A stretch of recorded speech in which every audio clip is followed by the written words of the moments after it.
What if I told you that the first black man to stand on the shore of the Pacific Ocean with the American flag at his back did not walk home to a parade or a pension or even a handshake of freedom? He walked back in chains. Summer evening, St. Louis, August 1806.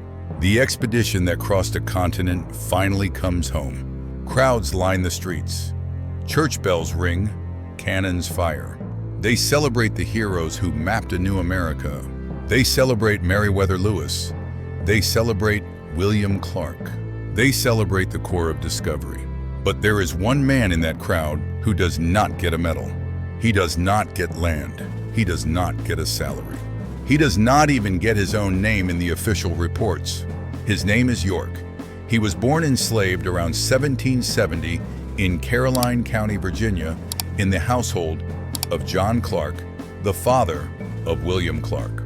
York and William grow up side by side as boys almost the same age, playing in the same dirt, breathing the same Virginia air. But from the first breath, their paths are not the same. One boy is a citizen in training, the other is property.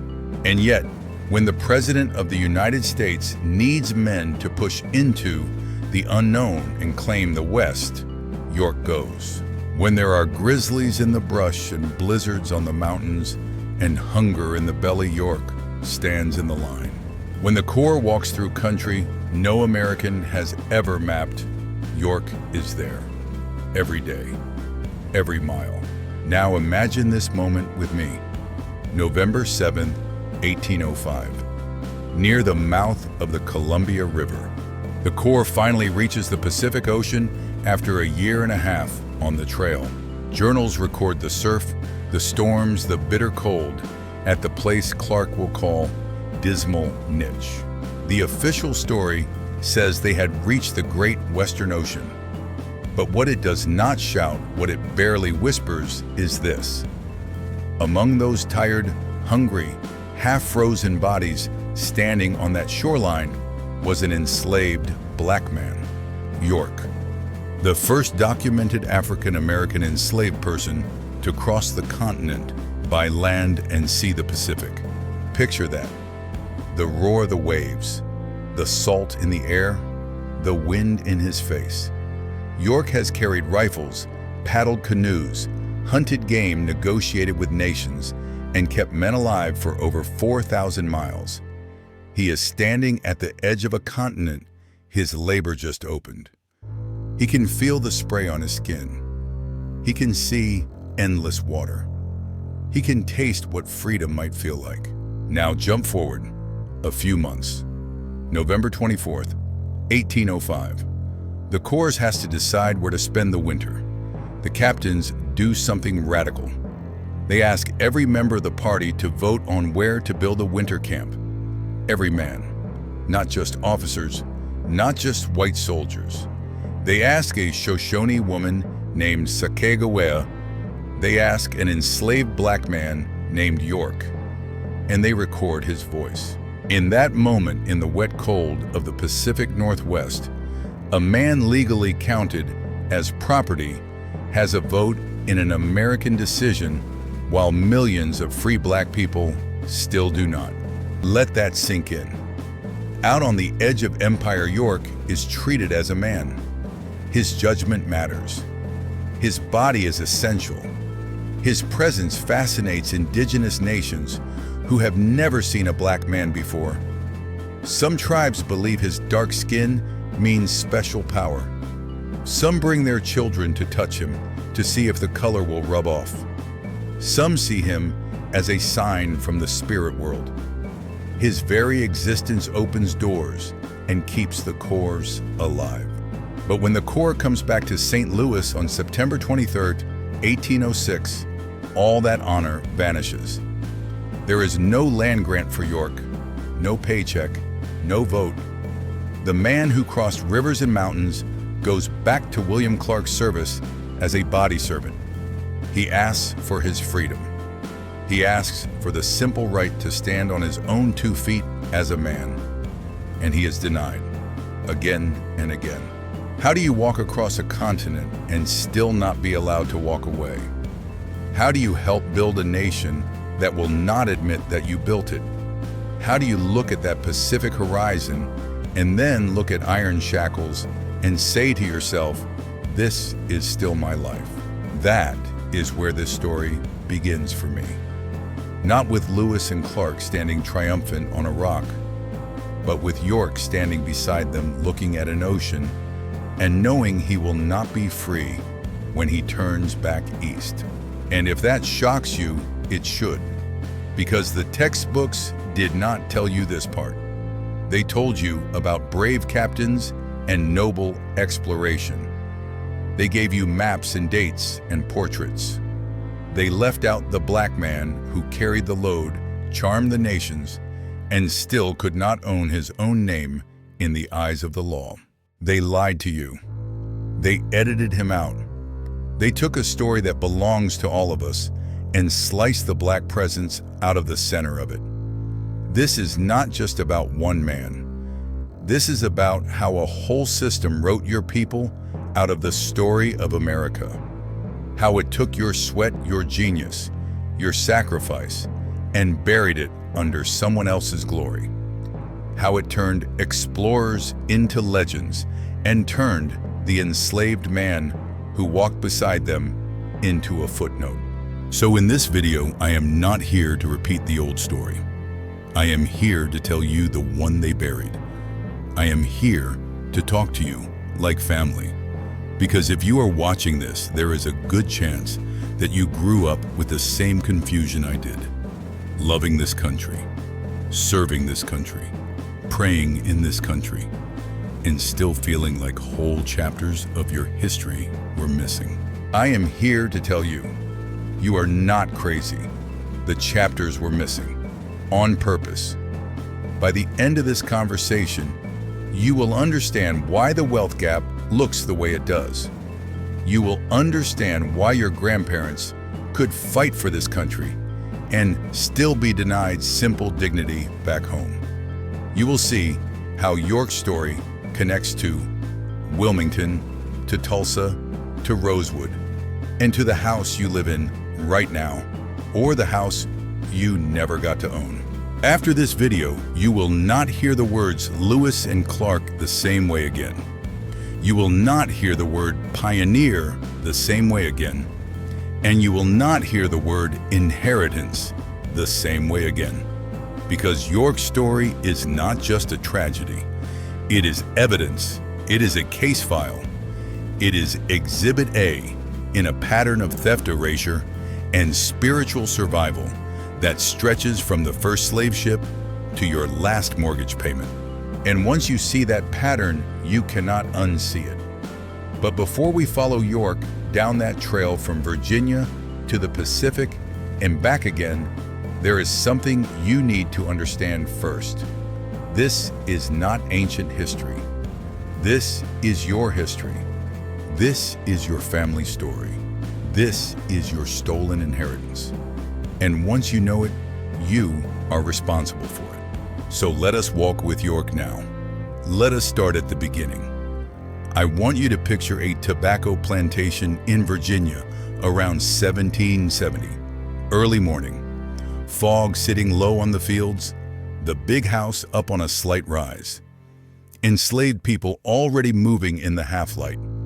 Somewhere on that land, a black woman is in labor. She is giving birth to a child who will never own his own body. That child will grow up to cross a continent, but he does not know that yet. All he knows as he comes into this world is the sound of his mother's voice and the shadow of the house that owns them both. They will call him York. I was not there in that room, but when I close my eyes, I can feel the weight of that beginning. I can hear the older women murmuring prayers under their breath. I can almost hear the kind of prayer you have heard in the black church your whole life. Lord, keep this child. Lord, shield this boy. Lord, do not let this world break him. Because they know what he is walking into. The law in Virginia at that time is clear. If your mother is enslaved, you are enslaved. Your status follows her line, not your father, not your character, not your gifts. Your bloodline is chained on paper before you ever take your first step. So from his first breath, York is not a son in the eyes of the law. He is inventory. He is wealth to be passed from one white man to another. But in that enslaved community, he is something else. He is somebody's boy. He has aunties and uncles and cousins. He has elders who will teach him how to survive, how to read danger in a white man's eyes, how to hear the difference between a kind tone and a deadly one. He has people who will show him how to laugh in a world that does not want him to smile. And right over there, in that big house, there is another boy, William Clark, roughly the same age, different mother, different world.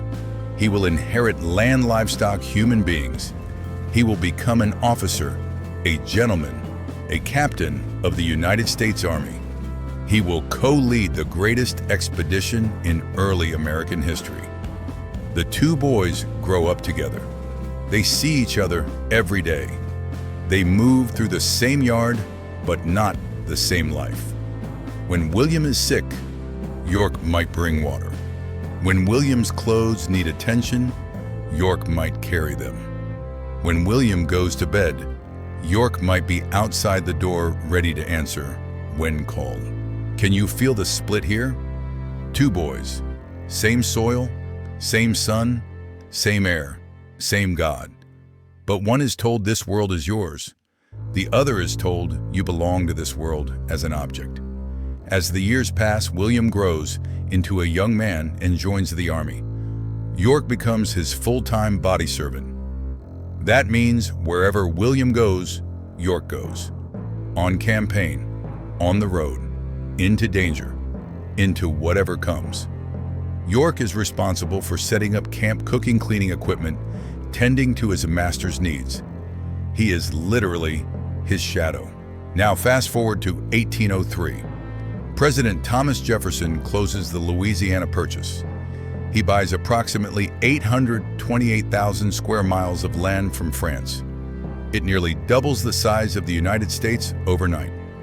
But there is a catch. On paper, the land is American. On the ground, it is a mystery to the people in power. They do not know the rivers. They do not know the mountain passes.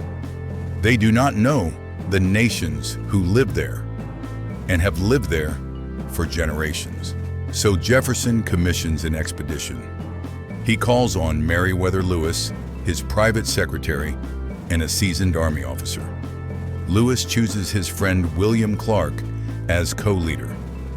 Together they form what will be called the Corps of Discovery. Their job is simple on paper. Find a water route to the Pacific, map the land, make contact with indigenous nations, gather scientific data, stake a claim. But look at who goes with them. They do not go alone. They gather about 45 men at Camp Dubois near the Mississippi and Missouri rivers, with soldiers, boatmen, interpreters, hunters, craftsmen. Among them is a man the official records will call simply York. No last name, no pay, no rank, no contract. He is enslaved. He is William Clark's personal property, and yet he will walk every mile. When the Corps leaves Camp Dubois in May 1804, they set off up the Missouri River. They push against the current day after day. They pass St. Charles, Missouri. They stop along the way to meet with indigenous nations. York is already more than a shadow. He is a presence. Accounts from the expedition note that indigenous people are shocked and fascinated when they see him. Many of them have never seen a black man before. There are stories of women and children crowding around him. Some are curious, some are fearful. Some believe his dark skin is a sign of supernatural power. Think about the power of that. In a world built on white supremacy, in the United States, York's blackness marks him as less than human in the eyes of the law. But out west among nations who have not been conditioned by that system, his blackness is a source of awe. It gives him leverage. It gives him presence. It gives the Corps an advantage. York hunts. He hauls meat back to camp. When the Corps struggles to find food in harsh conditions, his strength is the difference between hunger and survival. In some villages, his performance with a rifle or a dance becomes part show, part diplomacy. By simply being there, by being himself, he opens doors that might have stayed closed. The journals tell us that York works like any other man in the party. He pulls on the lines. He stands guard. He paddles when the current is strong. He faces the same freezing rain, the same swarms of mosquitoes, the same exhaustion. He is not treated as a fragile piece of property out there. He is treated as muscle, as labor, as vital. Yet his status under the law does not change. On paper, as they move up that river, he is still an asset on William Clark's ledger. If Clark dies, York will pass down with the rest of the estate. If Clark goes into debt, York can be hired out to pay the bills. If Clark decides York is a problem, he can sell him. That hangs over every mile. Have you ever worked a job where everyone depends on you, but no one respects your humanity? Have you ever been the one who keeps the thing running while someone else gets the title, the raise, the praise? Multiply that by 1,000. Now imagine the Rocky Mountains rising ahead. By late 1805, the Corps has crossed the Continental Divide near Lemhi Pass. They have passed through what is now Montana and Idaho. They have endured near starvation, crossing the Bitterroot Mountains with the help of the Nez Perce. They head down the Columbia River toward the Pacific, cold, wet, constant danger, canoes smashing against rocks, rapids that threaten to flip and drown men. York is in those canoes. He is on those portages. He is carrying gear over slick stones. No protective harness, no safety net, just human strength and will. This is the part of the story that usually gets told like a clean line on a map. They went from here to here. But each little inch on that paper is blood and sweat and hunger and fear. And York is in every inch. Finally, November 7th, 1805, the Corps sights the Pacific. Clark writes in his journal that they are at the Great Western Ocean. Days later, they move on to find a place to winter. The weather is brutal. They are wet, sick low on supplies. On November 24th, 1805, they sit down and decide it is time to choose a winter camp. This is where something historic happens. Lewis and Clark hold what we now call the Fort Clatsop vote. They ask every member of the party where they think they should camp. They ask the enlisted men. They ask a French-Canadian interpreter's Shoshone wife Sacagawea, and they ask York, enslaved. No legal personhood in the eyes of the United States. But in that raw moment, in that wet campsite, on the edge of an ocean, his voice counts. You need to feel how strange that is. Back east in 1805, black people are property in most of the states. Black men cannot vote in federal elections. Black women cannot vote anywhere. Indigenous nations are treated as obstacles to expansion. Yet here, on a muddy shoreline, an enslaved black man and an indigenous woman both cast votes about the direction of an American expedition. That is not just a nice anecdote. That is a crack in the official story. It shows you that out at the edges of empire reality is more complicated than the neat lines in the textbooks. York's vote is recorded. His presence is felt. For a moment, the world tips toward justice. But the real test is not what happens in that camp. The real test is what happens when they go home. And what happens next proves they knew exactly what they were doing when they erased him. Because when the core comes back, when the official story gets written down, something happens to York on paper. He starts to disappear. Before we talk about how they rubbed his name out of the record, we need to look at what happened to him after the cheers in St. Louis faded, because that is where the mask of gratitude slips off. That is where you see the system for what it is. So stay with me. What happened to York after he stepped off that boat, after he had crossed a continent and stared at the Pacific, will shatter everything you were taught about heroes, about freedom, and about how this country really rewards black labor. And it will lead us straight into the bigger pattern that stole not just one man's freedom, but generations of black wealth. When York stepped off that boat in St. Louis in late September 1806, he had every reason to believe his life was about to change.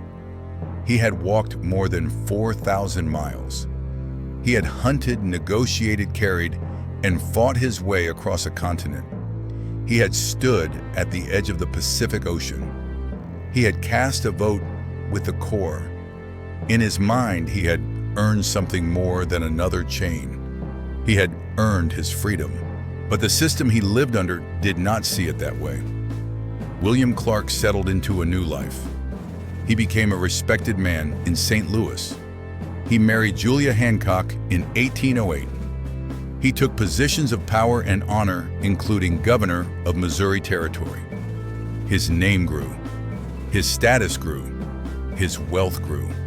York's status did not. York went back to being what the law said he had always been: property. Imagine the shock of that. 2.5 years where you are treated like a man among men, where your strength and your judgment can save a whole expedition, where your presence fascinates nations and earns respect.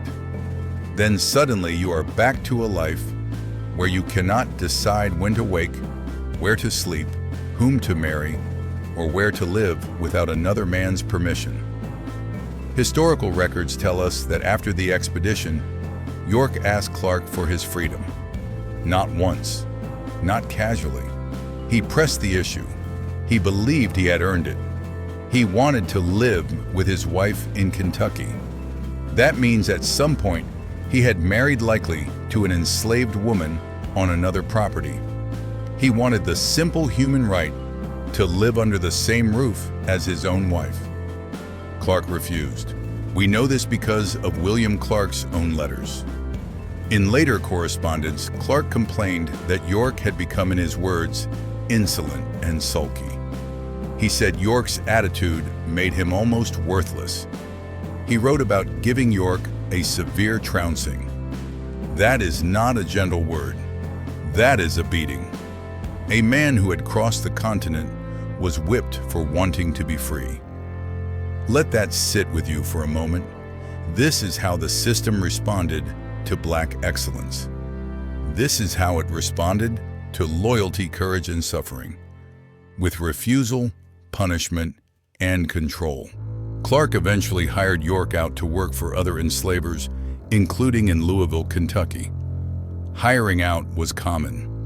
An enslaver would rent out an enslaved person's labor and collect the money, keeping the person separated from family for months or years. York was sent away not just as punishment, but as a reminder. The message was simple. You may have walked to the Pacific, but you still belong to me. There are different stories about what happened after that. Some accounts say York stayed enslaved for at least 9 more years.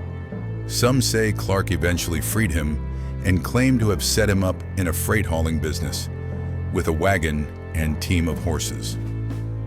Clark later told the writer Washington Irving that York was a poor businessman that he lost his horses, that he regretted his freedom, that he died of cholera on the road trying to come back. Historians have not found solid proof for this version. They see it for what it likely was: a white master telling a story that made him look generous and York look ungrateful and incompetent. Other traces hint that York may have gone west again.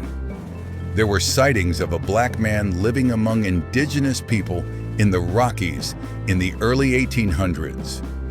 An 1832 account described an older black man among the Crow said to be connected to Lewis and Clark.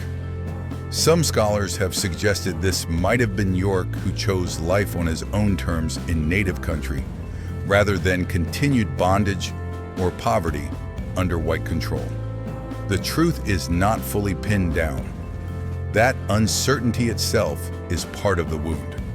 A man central to a national story fades into rumor because the record keepers did not care enough to follow his life with respect.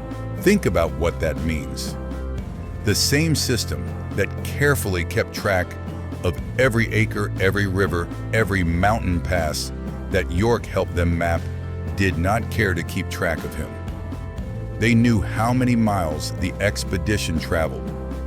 They knew how many specimens they collected.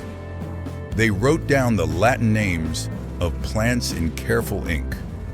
But they did not care to protect the future of the black man who carried their gear and negotiated their survival. That is not an accident. That is a choice. In the official narrative, York's name appears here and there, in journals, in passing comments, in later recollections. He is acknowledged as strong, amusing, useful, important to diplomacy. But when the expedition reports were first edited and published in 1814, his role was not given anything close to the weight it deserved. He was not celebrated as a co-explorer. He was not listed as a citizen. He was not offered a public reward. Instead, the era remembered Lewis and Clark as a duo, two white captains. Their statues rose. Their names went on schools' highways, parks. York, if he appeared at all, did so as a side character in their story, not as a protagonist in his own right. Does that sound familiar? You work twice as hard. You hold everything together. You hold people up. And then, at the end, when the awards are given, your name slips to the bottom or off the page completely. Now push that experience back 200 years. Multiply it by millions of black lives. That is the pattern we are talking about here. York is not just a man they forgot. He is an example of what the system was designed to do. Use black labor, use black genius, use black courage. Then erase black ownership, black rights, and black memory. This is why his story matters today. Because what happened to York is not just his personal tragedy, it is a blueprint for how this country has treated black achievement over and over again. You build, they use it, then they deny you the fruit of your own work. And if you think that is where the story ends, it is not. Because once you see how they did this to one man on the open frontier, you are ready to see how they did it to whole communities, whole cities, whole black economies. So let us zoom out now. Let us move from one man's stolen freedom to entire towns burned off the map. Let us talk about the pattern. You have probably heard someone say, if black people would just work hard, stay out of trouble, build businesses, everything would be fine. Maybe you grew up hearing that. Maybe you even believed it, because that is what the culture kept repeating. But history tells a different story. And York's life is the doorway into that truth. He worked harder than almost any man of his time. He stayed in line as much as a human being could under a system that treated him as property. He helped build the nation's knowledge. He did everything the so-called American dream asks for. And what did he get?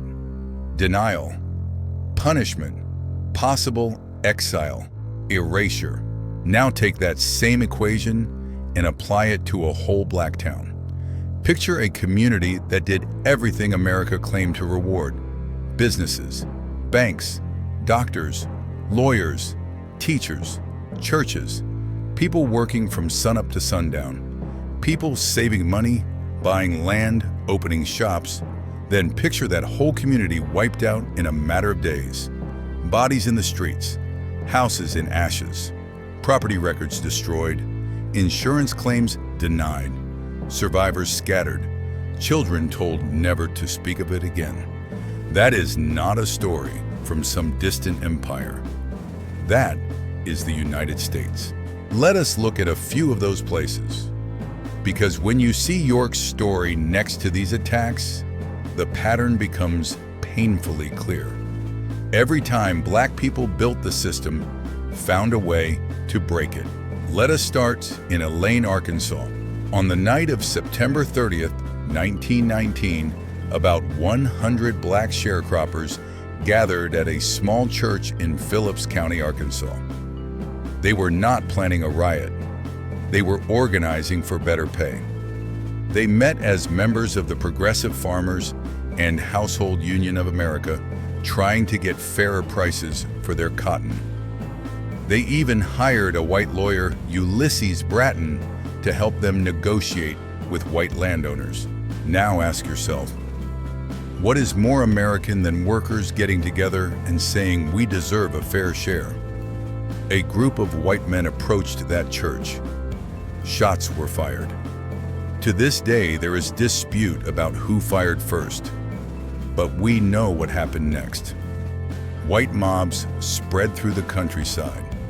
Governor Charles Brogue called in about 500 soldiers from Camp Pike with orders that included shoot to kill any black person who did not immediately surrender. Those soldiers did more than restore order. They joined the mob. Over the next several days, an estimated 200 or more black men, women, and children were gunned down. Some historians put the death toll even higher. Black families fled into the woods and fields, hiding from posses.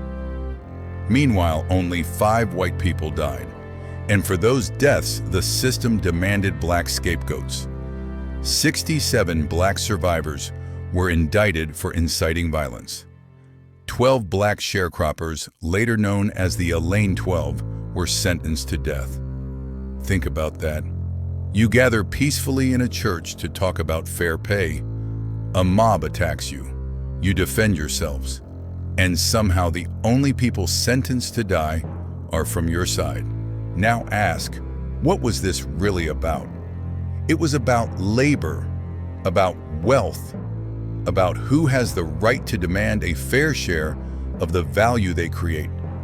Elaine was not just a random eruption of violence. It was a message. It said if black people organize for economic justice, the system will respond with bullets, prisons, and lies. Sound familiar? Now move a little forward in time and a little to the southeast. First week of January 1923, rural Levy County, Florida. A small black town called Rosewood. Maybe you have never heard of it. There is a reason for that. Rosewood was a mostly black community with carpenter shop owners and families who had carved out a life in the Jim Crow South. On January 1st, 1923, a white woman named Fannie Taylor in the nearby town of Sumner claimed that a black man had assaulted her. That accusation was a lie to cover up an affair with a white lover. But in the racial climate of Florida, that lie was enough to light a fuse. White mobs formed. They hunted for a man named Jesse Hunter, an escaped prisoner they blamed without proof. They moved toward Rosewood. On January 5th, 1923, between 200 and 300 white men attacked the black community. They shot black residents on sight. They burned almost every structure in Rosewood to the ground. Estimates vary, but historians believe 30 to 40 black people were killed, possibly more. For days, survivors hid in the swamps and woods, then escaped by train to Gainesville and other towns, never to return. Not a single person was ever arrested for the massacre. The town of Rosewood effectively vanished. Homes gone, land gone, businesses gone, records gone. And then came the silence. For decades, Rosewood was not in the textbooks, not in the tourist brochures, not in the lessons your children might have heard in school. The story lived only in whispers and family trauma. It was not until the 1990s that Florida even began to formally acknowledge what had happened and offer limited reparations to survivors and descendants. Do you see the pattern starting to form? Now let us look at Wilmington, North Carolina. On November 10, 1898, in Wilmington, there was a successful, violent coup d'etat. Not overseas, here, in the United States. At that time, Wilmington was a majority black city. Black citizens held office. They ran businesses. They worked as professionals. There was a thriving black middle class. White supremacist leaders, including former Confederate soldiers and Democratic Party politicians of that era, organized to overthrow this multiracial government. They spread propaganda through newspapers. They stoked fear with lies about black men and white women. On November 10th, armed white men attacked. They burned the offices of a black-owned newspaper, the Wilmington Daily Record. They murdered at least 60 black residents in the streets. Some historians believe the death toll was much higher. They forced the elected officials to resign at gunpoint and installed their own men in power. Wilmington's black community was terrorized. Many black families fled. The city's political landscape changed overnight. White supremacists then used this success as a model to roll back black voting rights across North Carolina and the South. And for a long time, this was not taught as a coup. It was labeled a riot, as if lawless black violence had justified white restoration of order. The language itself was a cover-up. Take Elaine, take Rosewood, take Wilmington. What do you see? In each case, black people built something: organization, economic power, political power, community. In each case, there was a trigger: black farmers asking for fair pay, a lie about a black attacker, a multiracial government in a southern city. In each case, organized white power responded with violence: mobs, militias, soldiers, guns. In each case, the system protected the attackers, not the victims. No serious prosecutions, no broad reparations, no long-term protection. Then, the final step. The story gets twisted or buried. It becomes a riot, a disturbance, a rumor, or nothing at all in the official story. Do you see how this connects to York now? They used his labor, then denied his freedom. They used black towns' labor and wealth, then burned them down, stole the land, and erased the evidence for generations. This is not about isolated incidents. This is about pattern. So when someone tells you, if you just work hard, America will reward you, history answers back. Black people did, again and again. And America as a system often responded with a boot on the neck and a match to the house. If that is hitting you in the chest right now, if you are thinking about your parents and grandparents, about how they worked themselves to the bone and still left so little behind, you are not alone. And if this truth is waking something up in you, let me ask you to do something right now. If this truth hit you, if you are seeing connections you were never shown in school, go down to the comments and type the word truth. Not for the algorithm, for yourself. to mark this moment as the day you said, "I am done living inside the edited version of history." Hit that like button if you are tired of the lies. Share this with someone who needs to wake up, someone who still believes we just did not try hard enough. Because we did, and they burned it down. We are not even halfway through what needs to be said. The biggest revelations are still ahead. Because we still need to talk about how they hid all of this, not just with bullets and fire, but with laws, with classrooms, with newspapers, with silence. We still need to talk about how this connects directly to the money in your bank account, the neighborhood you live in, the schools your grandkids attend. And we still need to talk about what we do with this truth now. So hold that thought, because what I am about to show you about the machinery of suppression, the way they physically destroyed records, rewrote laws, erased events from textbooks, and twisted media narratives, will change the way you see American history forever. They did not just steal lives, they stole the evidence. If you look at what happened to York, and then you look at Elaine, Rosewood, Wilmington, Tulsa, you start to see that the violence was only one layer. The fire, the bullets, the beatings, those were the front line.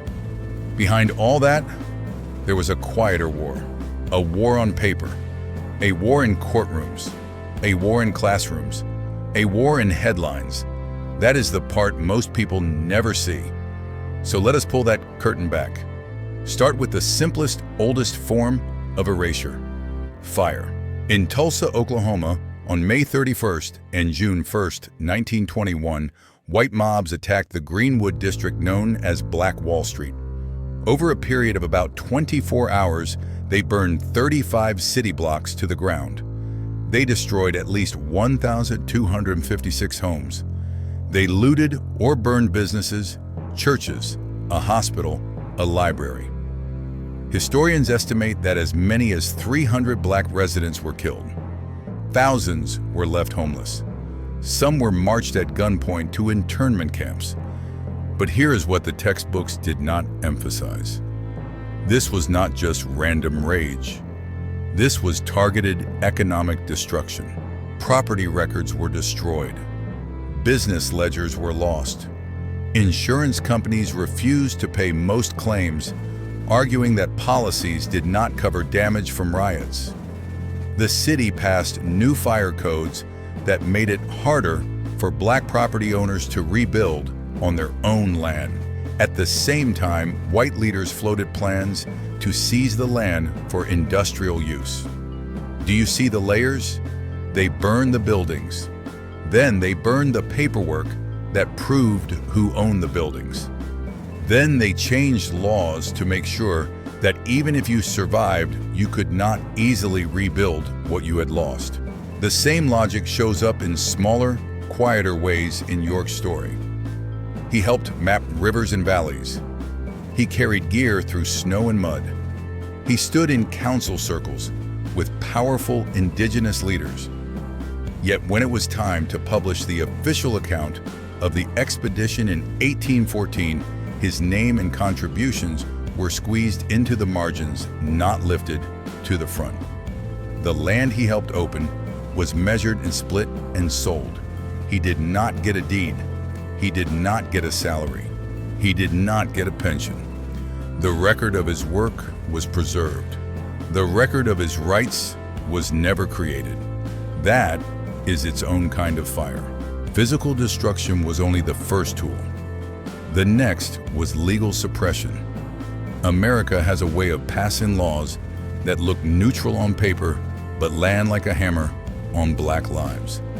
After slavery, black codes, vagrancy laws, and convict leasing turned freedom into a trap. In many southern states, black people without proper employment papers could be arrested for vagrancy. Once convicted, they could be leased out to plantations, mines, railroads. A new kind of forced labor backed by courts and sheriffs replaced the old system in a different uniform. Fast forward to the early 20th century. Redlining maps drawn by federal agencies and banks marked black neighborhoods as high risk. That meant black families could not get fair home loans even when they had steady jobs and solid income. At the same time, white neighborhoods were rated as good investments, so white families could buy homes, build equity, and pass that wealth down. Black families were choked off from that pipeline by policy. The result is not just a sad story, it shows up in hard numbers. In 2019, the median white household in the United States held about $188,200 in wealth. The median black household held about $24 to $100. That means the typical white family had about 7.8 times the wealth of the typical black family. That gap did not just appear out of nowhere.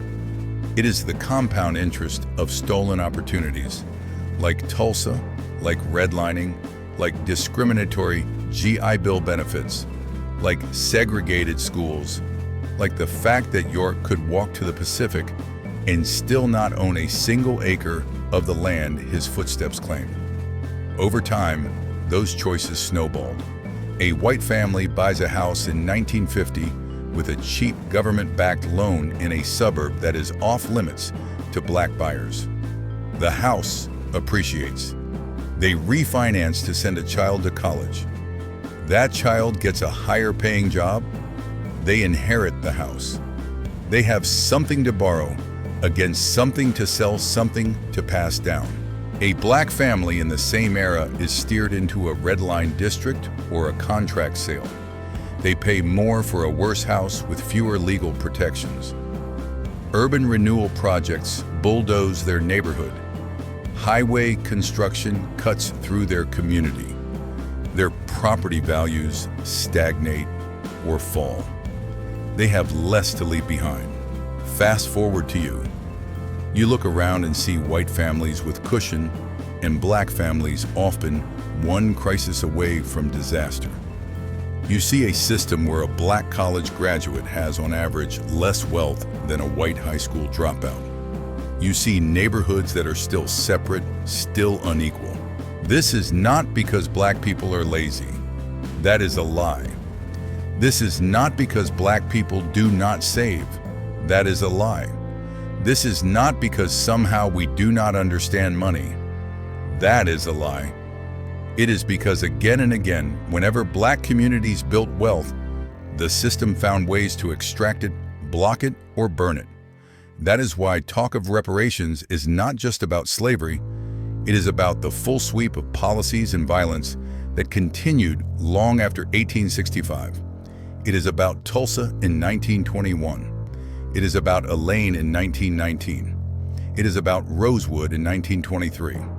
It is about discriminatory lending in the 1930s, 40s, 50s, 60s. It is about mass incarceration from the 1970s onward, stripping families of earning power and stability.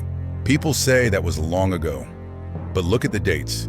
Tulsa was 1921, your grandparents' lifetime. Elaine was 1919. Rosewood was 1923. Wilmington was 1898. Redlining policies were active into the 1960s. School segregation was officially struck down in 1954, but practically fought for decades. Many of you watching grew up under the tail end of those fights. Some of you lived through the first legal steps toward fairness, but not the full repair. So when someone says nobody alive today owns slaves, why should we talk about reparations? You can answer. Because people alive today inherited the benefits of stolen land, stolen labor, stolen opportunities, stolen insurance payouts, stolen home equity. Because people alive today are still living inside the wealth gap those thefts created. Reparations is not about guilt. It is about accounting. It is looking at the ledger and saying, we cannot pretend this zeroes out on its own. Now let us bring it even closer. Think about your own family. Maybe your grandmother rented her whole life. Maybe your grandfather worked 2 jobs and still never had enough saved to buy a home. Maybe your parents lived in a neighborhood that was always one storm away from disaster because the city never invested in levees or infrastructure. Maybe you watched elders die with no nest egg, nothing to leave behind but memories and funeral bills. When you trace that back, you often find policies and events that cut off their options long before they were born. If you had ancestors in Oklahoma, Tulsa might be part of that. If your people are from Arkansas, Elaine might be in your story. If your roots are in North Carolina, Wilmington might be a missing chapter. If you have Southern roots in general redlining lynching and Jim Crow terror probably pushed your people off some land or out of some opportunity that never came back. That is why this is not just history. This is personal. If your family lived in or near any of these places, this affected you. If your people moved north in the Great Migration, fleeing violence and looking for factory jobs, the trauma of what they fled is part of your DNA. The missing wealth from what they left behind is part of your bank account. The silence they kept to protect you is part of your confusion. And if you are not Black, if you are watching this as someone whose family was on the other side of these policies without even knowing it, this affects you too, because you inherited a story that is not true. You were told a version of America that left out the cost paid by your neighbors. You were told to be proud of a house whose foundation was cracked. This is not about shame. This is about clarity. Anyone seeking truth is welcome here. Now, with all of that said, let us flip the lens. We have talked about the theft. We have talked about the erasure. We have talked about the gap. But if we stop there, we are still letting the system define us. We are still framing ourselves only in terms of what was done to us. There is more to the story than that. Remember York standing at the Pacific. Remember the sharecroppers in Elaine who dared to organize.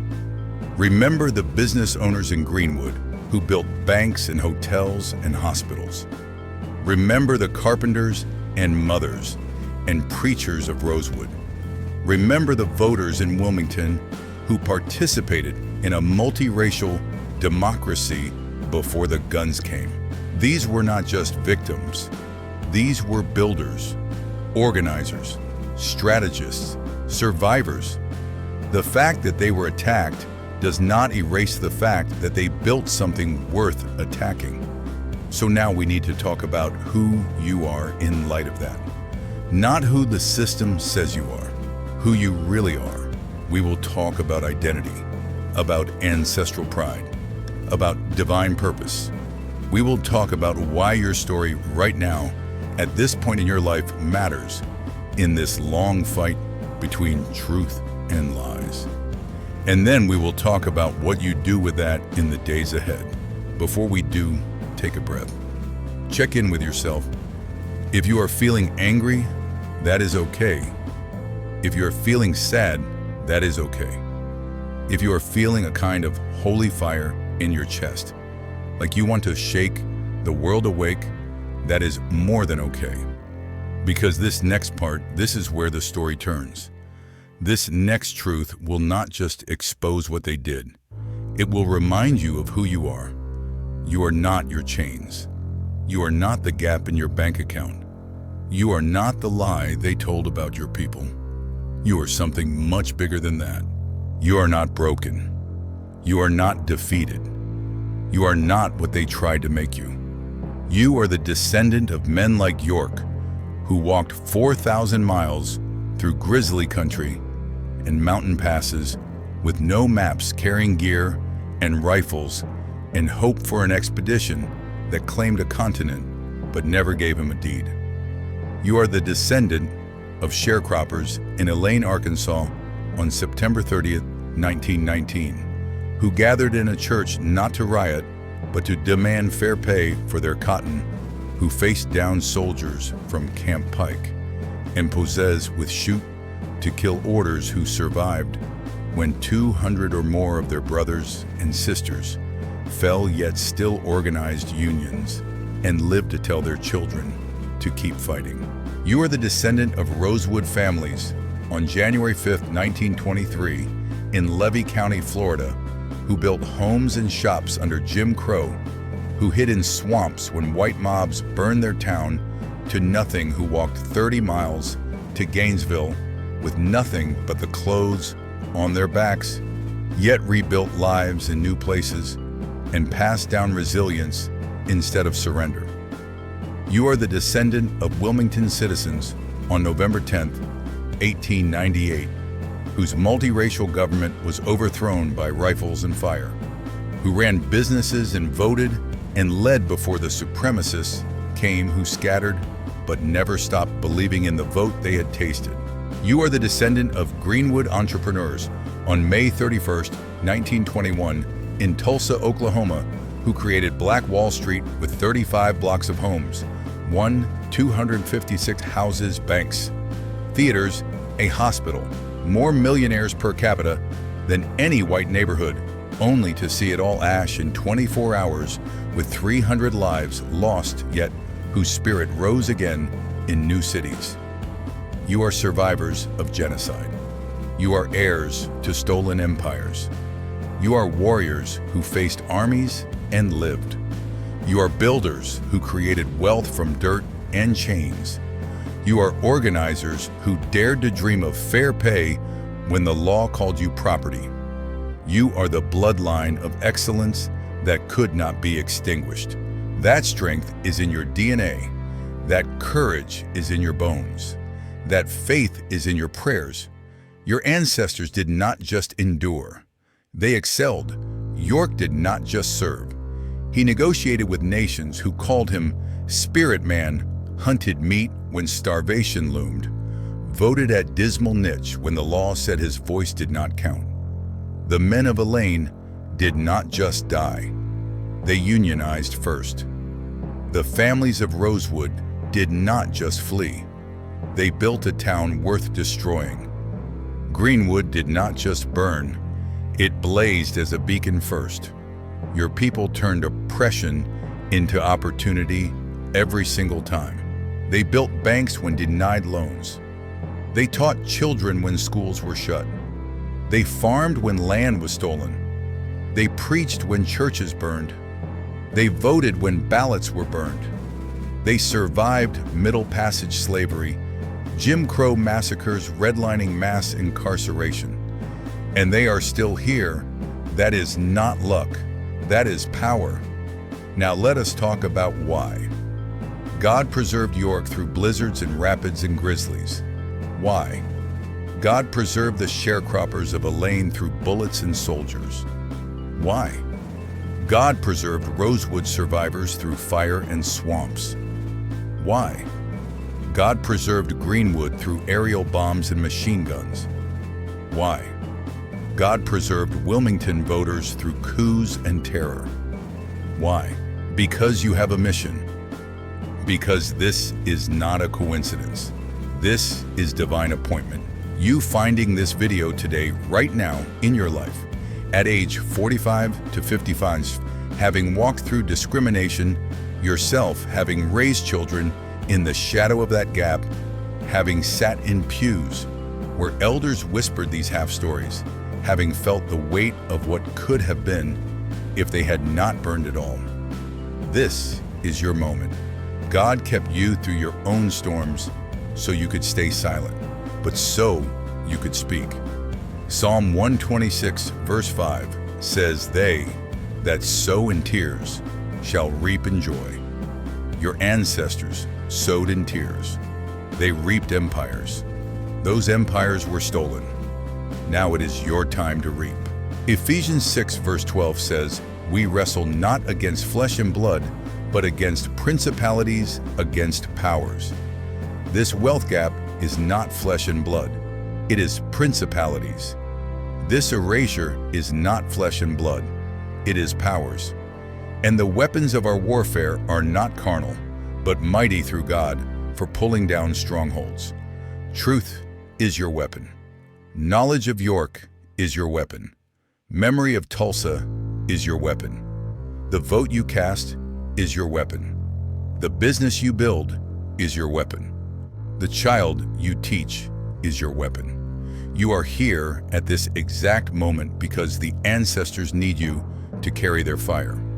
You are the generation that knows the pain because your grandparents lived it, but you also have the tools they never had.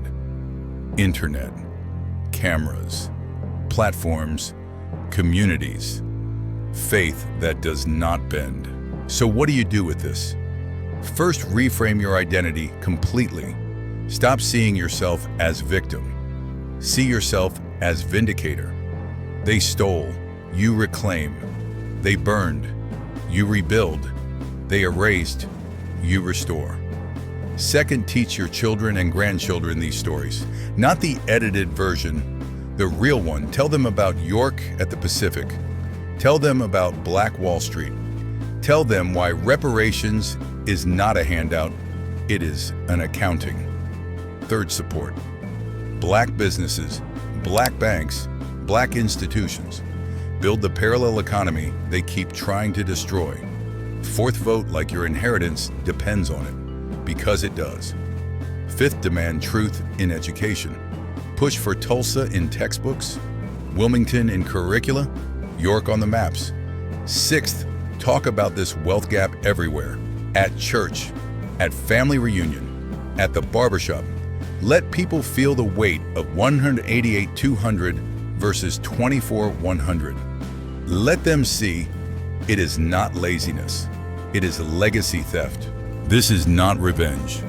This is restoration. This is not division. This is truth. Truth unites when it comes out. Lies divide when they fester. You are part of this story now. You cannot unknow York. You cannot unknow Tulsa. You cannot unknow the gap. The choice is yours. Stay in deception and let the theft continue, or accept truth and become a restorer. Pass this truth to the next generation. Do not let them erase us again. This is our history. We must preserve it. Build wealth. Demand reparations. Remember the theft. Subscribe to this channel because there are hundreds more stories like this waiting to be told. Stories of Black cowboys, Black scientists, Black financiers, Black warriors. Stories they buried, truths we reclaim. Hit that notification bell. Share this with your family, your church group, your neighbors of all backgrounds. Because truth is for everyone. If you were lied to about York, you were lied to about everything. Everyone needs to wake up. Comment. Truth again if this fire is in you now. Like if you are ready to build what they cannot burn. Share because silence is how they won before. You are the generation that changes that. Now let us pray. Father God, we come to you today, thankful for the truth you have preserved through fire and flood and silence. We thank you for York, who crossed a continent and stood at the Pacific for the sharecroppers of Elaine, who organized in your church houses for the builders of Rosewood and Greenwood, who created from nothing for the voters of Wilmington who dared to lead. Lord, we ask you to vindicate their memory, restore what was stolen from their children and their children's children. Awaken your people to their identity as survivors, warriors, heirs. Give us courage to speak what they could only whisper. Strengthen us to build what they could only dream. Bless those who seek truth, no matter their background. Let justice roll down like waters. Let righteousness flow like a mighty stream. We claim the promise of restoration, the wealth they stole, the land they took, the stories they buried. We declare it comes back sevenfold. In the mighty name of Jesus Christ, our deliverer, our vindicator, our King. Amen. Walk in that truth today. Demand what is owed. You are free. Your ancestors are smiling. Build the empire they dreamed of. Until next time.